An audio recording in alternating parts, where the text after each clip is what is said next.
Castlevania Bloodlines. There's probably nothing I can tell you about it that you don't already know if you clicked on this video. I've been wanting to play this game my entire life. This came out 2 years before I was born, and I just turned 30 2 weeks ago, so I'd say the time is ripe. If you don't know, a classic title for the Sega Genesis, the Genesis's answer to Castlevania 4 on Super Nintendo. Hard title to compete with. Some say it's impossible to compete with that title on the Super Nintendo. Others consider every which variety of Castlevania that exists across any console worthy of being considered something great in and of itself, and look at how Big Jim finally figured out how to screen record video games.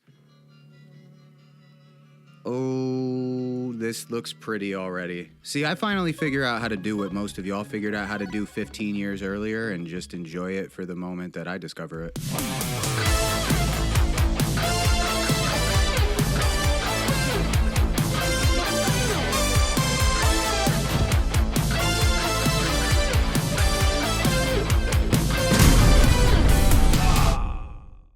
I always knew this game was beautiful. I didn't need to play it for myself to know that. I just want to see if it's as fun to play as it is to look at. Because everything on the Genesis was great to look at. You had your blast processing, you know? Everything on Genesis seemed edgier and cooler to have per the commercial marketing that existed at the time. But were any of these games as fun? This one always looked like it to me, so I'm glad to be playing it. I'm enjoying it so far. Can we just go ahead and consider this Castlevania 5, by the way? What is it about Castlevania where we started thinking of it like a split-up cinematic universe instead of sequels after they stopped numbering the games? This is the 5th canon game before Dracula X. I'm assuming most consider it a spin-off because you're not playing as Simon Belmont, you play as John Morris, his distant relative or descendant. But in how many Castlevania games do you play as Simon Belmont or an immediate family member of Simon Belmont anyways? It's always some different variation of relatives related to the Belmonts. Not all sequels follow the same character, and Castlevania never did. Either way, this is the 5th canon Castlevania in the States, and Dracula X on Super Nintendo is the 6th. Sorry, I'm not actually performing too well at this game from trying to commentate and play it at the same time. Alright, let me lock in here and really get through some of this. Really fun first playthrough experience here. Very motivated visuals that are big, bright, and colorful here. It's the most arcade-style look for a Castlevania game that we'd seen by this point, and it's really the most buff Castlevania game. The enemies are strong and monstrous, not just monstrous, and John Morris is all buffed up like more of an action figure, whereas Castlevania characters are really usually kinda on the skinnier side. Nerds. I'm finding this to be one of the easier Castlevanias through at least the first half of it, even in its neutral difficulty setting. I like to bounce around between the easy setting and neutral setting depending on what stage I'm playing, and they don't feel all too different, so I'm enjoying the level of difficulty being manageable and fun so I can experience the game without getting too pissed off. Where in Castlevania 4, you're floored by how much you can do, in Bloodlines, you're just blown away by how big it all feels. The second stage fills up with rising water, forcing you to move up platforms to the top quickly, but the screen doesn't follow you all that fast, so you end up walking off screen, hoping you're not already being struck by an enemy off screen, which is a little dysfunctional. You fight 3 bosses back to back to back. Is it just me, or do you have to strike the first boss at a certain approximate distance from his legs, leaving enough room between you and him that just the edge of your whip touches him? I tried striking him from different angles. You do get the option to whip diagonally up, sort of like Castlevania 4 style, but only while in the air. But if I do that, I find it doesn't strike him. He disappears and reappears from left to right or from right to left of the screen, and I enjoyed learning his flow. The giant creature that comes at you next, I really like. This ball and chain nunchuck thing he throws at you can either hit you or go over you. If he throws it over you, you stand in between the weapon and him for maximum amount of whips. Love the strategy here for such a giant enemy. It's like fighting a guy that's taller than you. You gotta get inside his reach. The third enemy took me a minute to figure out if I could do the same strategy with. I got clobbered a few times trying to, but instead, it's the opposite fighting strategy in not getting hit. You hit, then step back in order to not get hit, keep your distance. Eric Lecarde, however, or Lecarde, is awkward to control. It's just a feel thing. I swear I make more awkward jumps and less calculated moves playing as him. Also, I hate playing Castlevania without the whip. Aesthetically, the use of this giant spear thing bothers me, especially because he doesn't whack the enemies with it, it just extends out towards them, like an extending gadget arm or a pool stick. But the further I get into this game, the more it really starts to seem like it's more designed for Eric Lecarde than John Morris. What do you do sometimes to protect conduct yourself in a fight. Keep your distance, like I just said a few moments ago. Okay, now what was the analogy I used earlier when fighting these giant enemies using John Morris? I had to get inside the enemy's reach, like when you fight somebody that's taller than you. That was for Giant Enemy 2. Giant Enemy 3 creates distance with his long weapon. You need to strike, then step back in order to not get struck. This is starting to feel like boxing, and I'm starting to realize almost all the stage enemies wield long objects that create distance, forcing you to do what? Keep your distance. Just like a fighter, when striking the generic stage enemies, you have to swing when their guard is down and try to get inside. But when the enemy resets, they wield a long object at you with reach, and you have to allow for that distance again. Now, striking enemies from a distance, unlike in an actual fucking street fight with your fists, should be a piece of cake in Castlevania because you have your whip.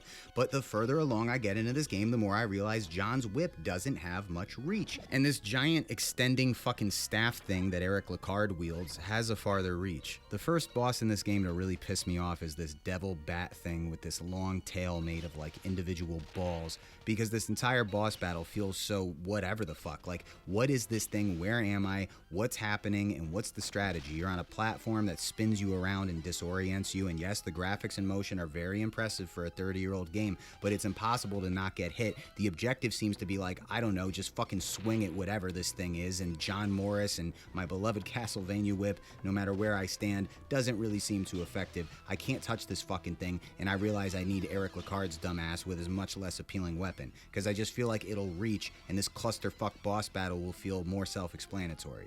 That really cramps my style, but we're switching over to Eric Lecarde. I gotta put in a password, restart stage 3 from the beginning with Eric, and this stage involves jumps that can't be made without swinging from the ceiling, which with John Morris you would do with his whip, and it turns out this giant staff doesn't have the same swinging mechanics. It just doesn't extend and I fall and die. So how the fuck am I supposed to get to the boss, which is all I needed this clunky fucking character for in the first place? I was enjoying this shit, now I'm starting to get fucking angry. Oh, wait a minute. Eric has this super jump.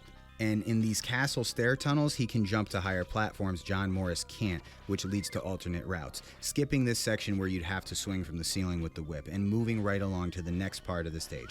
Okay, super cool, but at this point in the Castlevania series, I had never experienced an alternate route. That's essentially a fucking detour in the castle. I thought everything in Castlevania was point A to point B. You can't fault me for not checking around for like alternate routes like this is Metroid. And yes, I'm aware of the term Metroidvania, but correct me if I'm wrong, that comparison came about a few years down the line, originating from the PlayStation Castlevanias. Am I wrong? I was trying to figure out why Eric Lecarde can't jump and hit diagonally up the way John Morris can aim with the whip if he jumps, but then I found out he can, just from the ground.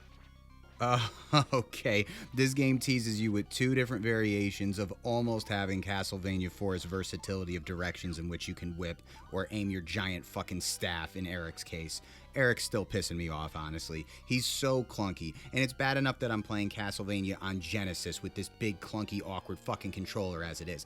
Honestly, I can't believe some 90s kids were all Genesis, fuck Nintendo. Just the comfortability of the SNES controller in my hands makes me feel more confident going through a game like I would be if I had a controller that suited me the same fucking way in going through this game. The Genesis controller has always killed the experience of any Genesis game for me. It's clunky and awkward, and this character is clunky and awkward, and I'm a pretty smooth individual myself, so I'm really starting to get irritated again. I saw a guy on YouTube use Eric Lecarde for this boss battle, and it looked so much easier on YouTube. Like, all it looked like he had to do was stand at the edge of the platform and point the staff directly up in the air to strike this devil thing, but I'm somehow having a tougher time with Eric than I did with John Morris. It's like the buttons feel delayed or stuck because the Genesis controller fucking sucks, and because this platform spins, I aim up and right when I want to aim up and left. Like, Eric just doesn't do the action I want him to do when I have to hit the buttons real fast, which you need to in order to tackle this boss, and this platform just keeps spinning. Look at him, motherfucker, look at him! And they spinning, nigga, they spinning! They spinning, nigga, they spinning! They spinning, nigga, they spinning! Son of a bitch. Fuck it. Fine. I'm going back to John Morris. Fucking bitch. I really wanted to jump and dodge that. Can never dodge that bat. Bitch. Nope. Nope. There's always something coming. Fucking a million fucking things always trying to hit you in a fucking Castlevania game. This thing trickling behind you. Whoa. The screen can kill you in this part if it creeps up on you. You get knocked off screen and die. These jumps are so awkward with the Genesis controller. This particular part right here makes me highly conscious that I am playing Genesis with this bulky ass stupid Genesis controller that ruins the feel of all these great looking and great sounding games. See, that, I couldn't even tell you how that just fucking happened. Alright. Nice. Can never dodge these things quite well. Alright, come on. I know when he comes down here. Let's go. I got him with 2 hits there. I don't know how many hits it takes to kill him. I just know he's an insufferable pain in the fucking ass, this monster. Come on, baby. I'm locked in. I've done this like 18 times. Got him with a strike there. No, he's going to miss me with his tail. Got him with another one. Now I just got to dodge these balls that come off of his fucking tail, which are hard to do without falling. Ooh, at least I got him with 1 there. Come on, bitch. Come on, bitch. Bitch. Fuck. And here come the balls. That's always the first thing to fuck me. And if I drag this out long enough, I know he starts trying to bounce on you, Crash Bandicoot or Sly Cooper final boss style. Oh, here come the bounce. I should have him with the bounce. Alright, come on, just move. A little harder to do because of the spinning platform. Ho, ho. And it's all on tape.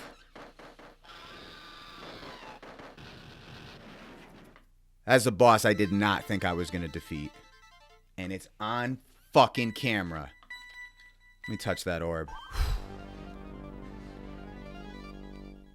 If I'm allowed a nerdy moment in life, that is a boss I did not think I was going to defeat. Ooh, the girls are going to love this. Wait till they find out I made it to stage Forte. I'm seriously kind of proud of myself right now.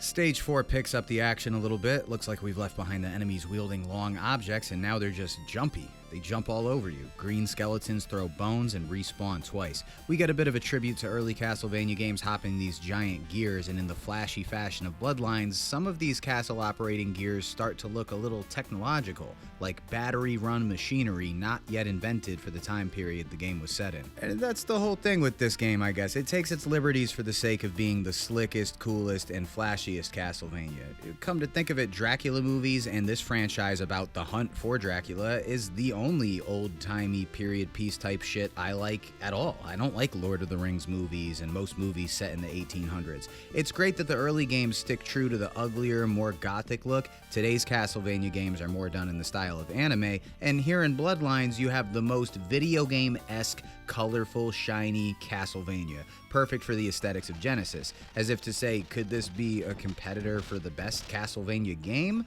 Maybe not, but the only Genesis Castlevania is bound to be the coolest Castlevania, and it certainly is that. It's pretty cool. About the whip, James Rolfe always cited that being able to whip in all directions in one particular Castlevania game made every Castlevania game after that feel like a step backwards. And I agree, I love how badass Bloodlines is, but I do feel it's a little stiff because once I had the feel of whipping in all directions in 4, I couldn't see Castlevania gameplay any other way moving forward. Despite feeling that way, it did occur to me that part of the entire theme of Castlevania is its stiff, rigid gameplay. That's just about how all of them play. So the fluidity of movement you had in one particular Castlevania was really just one special occasion. So anytime I want to complain about this game's stiffness and feel, I forget. They're all fucking stiff. That's part of the theme of the game. Stage 5 gets even more stiff and irritating. Giant plants swing at you. Some sort of spell droppings fall from these giant roses and make you walk in the opposite direction temporarily, as if that won't piss you off. A circle of leaves come up and hold you hostage temporarily. You gotta hit this swinging vine villain, then jump back so he doesn't hit you, but there's red animating skeletons right behind you, so you gotta be precise in where you fall back. Yeah, dog, it's a cluster of obstacles and you have to make it through with a stiff, limited character. One of the most beautiful stages in the whole game is this shadowy mansion hallway, but it takes you forever to move through it because these enemies that come at you take 1,000,000 hits to kill. I forget how easily they go down if you throw one of your special weapons, like your throwing axe at them, but I forget to use it. After arriving at stage 6, we're off to our finale, where every stage from that point on starts to morph and distort, as if the closer you get to Dracula, the more his presence contorts reality. I thought for sure the Genesis was broken when I entered this stage. See, there's plenty of ways to be inventive on old hardware. Pretty cool, right? Because it seems like the way an old console would break or freeze, like all the pixels are off and fucked up, but this is horror thematic. This is some as above, so below type of mixed worlds between heaven and hell type shit. Same with the following stage where you play through the castle upside down. This game is honestly fucking awesome. For a minute I was sitting there thinking to myself, if only they made one more in this exact style, like a Bloodlines follow-up. Until we got around to this part that kind of foiled the finale for me. Death shows up, the Grim Reaper, and he presents these floating cards that are all just bosses you've defeated already, so you can fight them one more time as some sort of like devious flashback to what you've already experienced, so you can't tell the difference between this current reality in Dracula's castle and the reality you lived on the mission to get there. But that's so unnecessary because I gotta fight motherfuckers I already fought. It fits the theme of this reality bending final level. I think I see what they were going for, and it would have been too easy to let Dracula be the only final boss, but to just recycle villains you already fought to serve as like a flashback within the game was not something I appreciated. And this time around, because it's a flashback, the enemies take less hits to kill. Some of them, like this one. Not all of them. So this is a pretty frustrating, fucking unnecessary finale. It's like, I beat you once already. I didn't want to become like an expert in this fucking boss. I just wanted to beat him one time. All right, come in with the bounce. Let's go.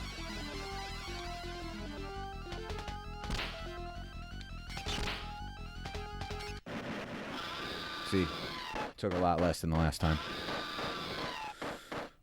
That's one.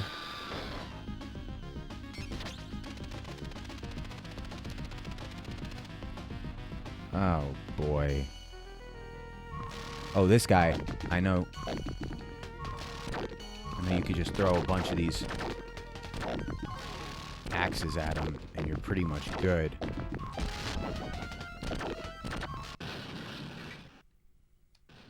Only down to 72 axes after him. Not bad. We got 2.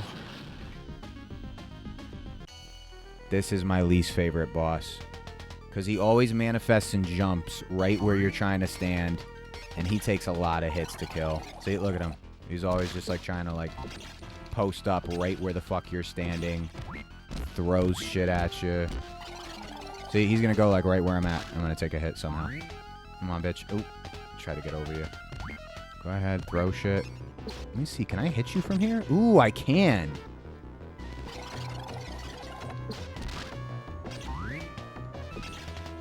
My axes better save me here. They have to, because I can't get tangled up with this motherfucker. I can't get on the ground level with him. Because I'll jump in the wrong spot. He'll like flicker in the air and re-emerge right where the fuck I'm standing. See, he's got his little metal throwing wheels, and I got my throwing axes, so it's gonna have to do it. Come on, bitch. Come on, bitch. Oh, oh. Okay.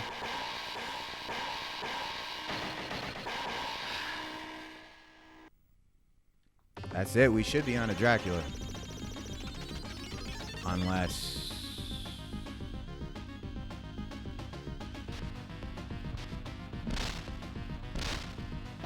Oh, he is a boss. Okay. Didn't see that one coming. Can I just throw some axes at you, dog, or... Oh, I'm getting sucked towards him. But it would have been nice to have a little warning that Grim Reaper is a boss. I thought he was just like an avatar that's like presenting me with previous bosses to fight, and I'm fucking dead. Love that. Motherfucker. Are you fucking kidding me? I'm down back to the bottom of the fucking staircase.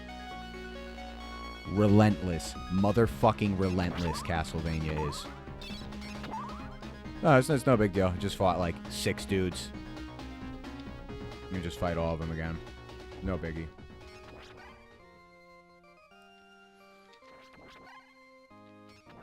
The music is so epic. It's the final battle. I want to pull this off one time in my life, man. I gotta defeat Dracula.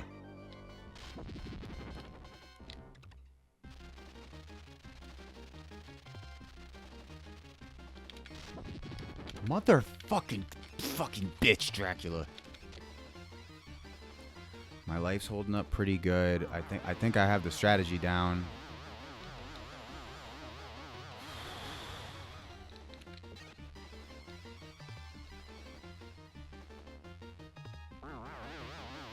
Okay, stop. I can't. I'm looking up a tutorial. I can't deal with this. And that's another good opportunity to hit it. This motherfucker says hit him on the left and run and jump to the right and dodge fire there. That didn't work for me last time. Splits into multiple parts. You want to quickly try to hit one of them and then get underneath that one. It gets too... This guy says just hit him and run to the right and duck. I tried that last time. Okay. All right. Well, seems to be working so far. Fuck.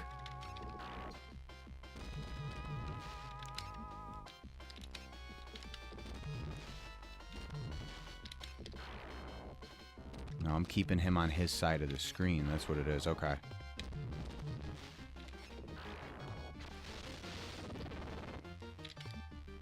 Fuck. Fuck! Motherfucking...